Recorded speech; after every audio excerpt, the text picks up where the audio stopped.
मैले चाहिँ pipe क्लिनरको flower बनाउँदैछु हो। अन्त यो येल्लो कलरको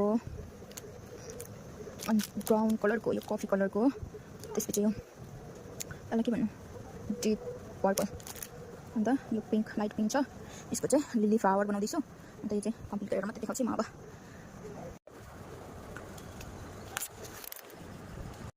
मैले चाहिँ फाइनली फुल बनाइसकिसकेँ। यसको लागि लिप सबैको लागि एउटा बनाएको छु। यसको लागि चाहिँ स्मल मिडियमको फ्लावर भएर चाहिँ लिप पनि सानो सानो भएको छ होइन। यो चाहिँ टुलिपको लागि हो। अरू चाहिँ लिलीको लागि चाहिँ यस्तै छ सिम्पल हो येल्लो कलरको। दुईवटा एउटा स्मल र मिडियम साइजको लिप छ।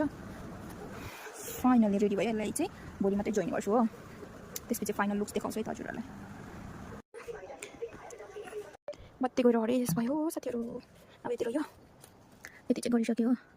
चारवटा चाहिँ सक्यो अब अरू बाँकी छ। यसले चाहिँ अब यहाँनिर स्टिक जोइनको भालो अनि एउटा यहाँ चाहिँ टुलिप रेडी हुँदैछ जोइन गरेर। अन्त यो चाहिँ टुलिप लिली अरू चाहिँ रेडी भइसक्यो। यो चाहिँ बिचमा यस्तो डिजाइन गरेर बनाएको छु। फाइनली रेडी भयो साथीहरू। 2 दिनमा कम्प्लिट गरेको यो चाहिँ। ल साथीहरू म चाहिँ फुलहरू बनाइसकेर नि यहाँनिर होम डेलिभरी जाँदैछु। अन्त अब यो घरमै पुऱ्याइदिनु पऱ्यो नि होइन।